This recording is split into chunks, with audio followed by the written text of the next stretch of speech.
मैं तो समझता हूँ कि आपने जो निर्णय लिया, एक जाति को खुश करना, दूसरे जाति को नाराज करना, ये भी तोहमत लग गया।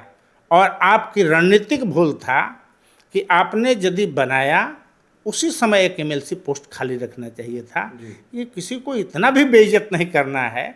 नौजवान लड़का है, आज का ज़माना का जेनजी का से निकला हुआ वो लड़का है, उसको आप राजनीतिक हरासमेंट करने का क्या मतलब था? वो जब मंत्री आप बना दिए तो आप उसको उस समाज में, युवाओं में एक गलत मैसेज मत दीजिए कि 6 महीने हम बनाए और हटा दिए। उसी समय एमएलसी का पोस्ट खाली रखते तो न तो तोहमत ये लगता कि भूमिहार को काट करके कुशवाहा को बनाए, तो खतरा मोल लिए हैं आप। तो लगातार ये भूल कर रहे हैं। तो ये जो आप बता रहे हैं कि सवर्ण वोट बैंक छिटका है बीजेपी से, जो पहले अंधभक्त था बीजेपी का, आप ही कह रहे हैं, ये कहाँ शिफ्ट हो रहा है? आपने यूजीसी की चर्चा की, एक परसेप्शन यह भी बना जब आनन फानन में उपेंद्र कुशवाहा के बेटे दीपक प्रकाश के लिए देवेश कुमार ने, बीजेपी के एमएलसी ने अपनी विधानसभा की सदस्यता से इस्तीफा दिया, तो एक परसेप्शन यह भी बना, सोशल मीडिया पर बड़ा शोर शराबा इन दिनों होता है, सोशल मीडिया का दौर है, कि विवेक ठाकुर की सीट पर उपेंद्र कुशवाहा और देवेश कुमार की बलि ले ली गई उपेंद्र कुशवाहा के बेटे के लिए, तो एक खास समाज में नाराजगी है, इस तरह की चर्चा शुरू हो गई। आपके विपक्ष के एक विधायक हैं आईपी गुप्ता, इंडिया गठबंधन के विधायक हैं, वो पहले से कह रहे हैं, कई बार उनका बयान आया कि भूमिहारों राजपूतों, भूमिहारों ब्राह्मणों चेत जाओ, बीजेपी वाला सैंत देगा, ये उनका बयान है कि भारतीय जनता पार्टी आपको सैंत देगी, इस तरह का। इन चीज़ों को कैसे देखते हैं? देखिए, अपनी अपनी तरह से लोग व्याख्या करते हैं, वो तो अलग बात है, लेकिन जिस तरीके से ये सवर्ण इंटैक्ट थे भाजपा पर, ये कारण रहा, ये सरकार यदि इतने दिनों तक चली है तो इसकी एक बड़ी भूमिका में, अब बड़ी भूमिका में इसलिए कह रहा हूँ, अच्छे अच्छे नेता इस हवा में धराशायी हो गए, भाजपा के रंग में ऐसे अंधभक्त के तरह रंग गए कि फिर कोई दिखा नहीं कि कौन अच्छा नेता है, कौन खराब नेता है। और वही प्रयोग जो बांकीपुर में किया गया था, जो था कि हम किसी को दे देंगे, हम जीत जाएंगे, तो पहले ये चली है। और अंधभक्त की तरह सवर्णों ने 95% वोट दिया है। आज वो मायूसी जरूर है। पहले जो अंधभक्त की तरह फॉलो किया जाता था, वो हम लोग चूँकि सवर्ण से आते हैं, सबके मिजाज को मैं जानता हूँ, वो मिजाज अब नहीं रह गई है कि अब हम अंधभक्त की तरह हम देंगे, किसी को आप कुछ कर दीजिएगा, यूजीसी भी लगा दीजिएगा, या जो प्रयोग करना हो हमारा दमन करना, मैं चाहे ये करूं, मैं चाहे वो करूं, मेरी मर्जी, वो नहीं चलेगी। जितने दमन करें मैं आपके साथ हूं। अब वो बात नहीं है। राजस्थान की आंदोलन को आप देख लीजिए, कितनी बड़ी आंदोलन हुई है यूजीसी को लेकर के। तो आंदोलन शुरू हो गया है, नाराजगी शुरू हो गई है। और जो कहा जा रहा है कि देवेश जी को हटा करके बनाया गया, देखिए ये तो एक राजनीति में बहुत गलत परिपाटी चल रही है। मैं ये कहता हूँ, यदि आपने मंत्री बनाया उपेंद्र कुशवाहा जी के बेटा को, तो आप किसी पॉलिटिकल आदमी की हर बातें स्वीकार कर लेते हैं, आप फिर उसको बेइज्जत करने का प्रयास करते हैं। क्या जानते हैं कि ऐसा नैतिकता रह गई है कि आप नहीं बनाओगे तो 6 महीने के अंदर इस्तीफा दे देगा। वो आपको मजबूर किया, इसलिए मजबूर किया कि आप बनाए क्यों, आज यदि बनाए तो आप ये हटाओ। ये मजबूर कर दिया उपेंद्र कुशवाहा जी ने, और आपने इस प्रकार की परिपाटी लाए क्यों? मैं तो समझता हूँ कि आपने जो निर्णय लिया, एक जाति को खुश करना, दूसरे जाति को नाराज करना, ये भी तोहमत लग गया। और आपकी रणनीतिक भूल था कि आपने यदि बनाया उसी समय एक एमएलसी पोस्ट खाली रखना चाहिए था। ये किसी को इतना भी बेइज्जत नहीं करना है।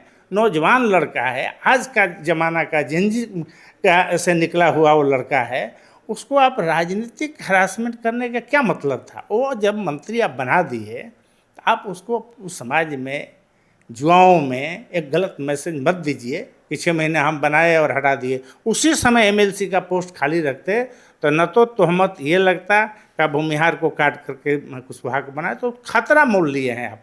तो लगातार ये भूल कर रहे हैं। तो ये जो आप बता रहे हैं कि सवर्ण वोट बैंक छिटका है बीजेपी से, जो पहले अंधभक्त था बीजेपी का, आप ही कह रहे हैं, ये कहाँ शिफ्ट हो रहा है? अब मौजूदा वक्त में तो पीके के साथ गया बड़ी मात्रा में, लेकिन कांग्रेस का भी वोट बैंक जो है स्वर्ण वोट बैंक रहा है, तो कांग्रेस के साथ भी शिफ्ट होने का खतरा है, या पीके ने ही सेंधमारी कर ली है? क्या एक रिजल्ट से ये माना जाए कि पीके के साथ शिफ्ट हो गया है, या आगे कांग्रेस के साथ भी शिफ्ट होने का खतरा है? दूसरे विकल्प पर भी ये वोटर विचार कर रहे हैं। देखिए, राजनीति में एक ऐसी भी परसेप्शन बन गई है कि भाई ये जाएंगे कहाँ। कभी कभी जो राजनीतिज्ञ होते हैं इतने मजबूर बना देते हैं, उनकी एक परसेप्शन बन जाती है इन जातियों के बारे में क्या सोचना है, ये जाति जाएंगे कहाँ। ये बहुत बड़ी भूल है। जब लोग नाराज हो जाते हैं तो विकल्प की तलाश नहीं करते हैं, स्वयं विकल्प बना देते हैं। तो ये स्थिति अब उस तरफ जा रही है कि हम कहाँ जाएंगे, हमारा विकल्प है कि नहीं है। ये समाज जब नाराज हो जाएगा तो खुद ब खुद विकल्प तैयार कर देगा, देखते रहिएगा आने वाले दिनों में। तो आपके पुराने दोस्त हैं, साथी रहे हैं आप लोग, राणा रणधीर सिंह चौहान, वो जनता दल यूनाइटेड में शामिल हो गए हैं। जय कुमार सिंह की भी घर वापसी होगी कि नहीं होगी, क्या प्लान है आगे? देखिए, राणा जी की अपनी एक सोच है। राणा जी हमारे मित्र हैं, भाई हैं, वो हमारी एक रिश्ता है, वो चलेगी, वो टूटने वाली नहीं है। लेकिन राजनीति में अलग अलग विचारधाराएं होती हैं। कहाँ वो उनको ठीक लगा, क्या ठीक लगा, किस प्रकार से उसमें अपने आप को सुकून महसूस कर रहे हैं और पुनः गए हैं। मुझे किसी प्रकार के सुकून नहीं मिल सकता है। हम लोग शांत स्वाभिमान वाले लोग हैं। इतना जल्दी हम तुरंत किसी घटना को भूल जाएंगे, ऐसा मेरे जहन में कहीं रहता नहीं है। इस वक्त जहाँ हम लोग बैठकर बात कर रहे हैं, वहाँ से चंद कदमों की दूरी पर लालू प्रसाद यादव का घर है, जहाँ लालू प्रसाद यादव अब रहते हैं। पड़ोसी हो गए हैं आपके लालू प्रसाद यादव, उस तरफ भी देख रहे हैं क्या? देखिए, मैं कभी एक समय था कि माननीय लालू जी मेरी छोटी छोटी बातों पर ध्यान देते थे, और एक समय भी था कि तुम चले आओ, और मैंने कहा था, बहुत मुझे खुश भी हुए। हमें सर बहुत कम लोग होते हैं जिस पर आप लोग विश्वास करते हैं, मंत्री बनाते हैं, और यदि मंत्री भी अपने नेता से धोखा दे देगा तो सर आप लोग किस पर फिर विश्वास रखिएगा। तुरंत बात बदले, तुम बहुत अच्छा काम करो। माननीय लालू जी को प्रति मैं कभी भी असंसदीय शब्द का, अनपार्लियामेंट्री शब्द का प्रयोग नहीं किया हूँ जी। लेकिन ये भी तय है कि मैं अभी तक के जीवन काल में कभी भी इन विषयों के लिए कभी नहीं मिला हूँ कि मुझे भी राजद में जाना है। अभी कैसा कल्पना भी नहीं किया हूँ। इसलिए अभी मैं बिल्कुल तटस्थ हूँ, और हम लोगों की आदत नहीं है कहीं जाने का, भागने का। बहुत चर्चा होती है क्या? 80% लोग मैं देख रहा हूँ आए हैं, गए हैं, फिर आए हैं। हम लोग की आदत नहीं है, और इसको मैं बताऊँगा कि हम लोग जैसा लोग 20 साल तक रहे बिना ये कहे हुए कि मैं तो पार्टी छोड़ ही नहीं सकता हूँ, ताम झाम नहीं।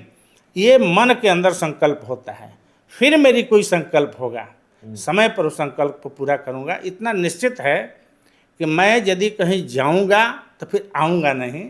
इतना जल्दी नहीं है कि जो लोग देखते हैं, जितने लोग कम सोच समझ के या गुस्सा में कहीं चले जाते हैं, फिर साल भर के बाद लौट कर चले आते हैं। बहुत सोचना है। पार्टी कोई मजाक नहीं है, विचारधारा कोई मजाक नहीं है।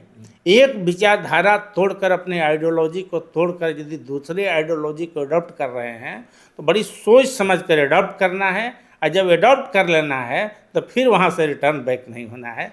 अभी बहुत सोचने की समय है। चलिए, तो हमारे साथ जय कुमार सिंह सर थे। इस पूरी रिपोर्ट में इतना ही। बहुत बहुत धन्यवाद।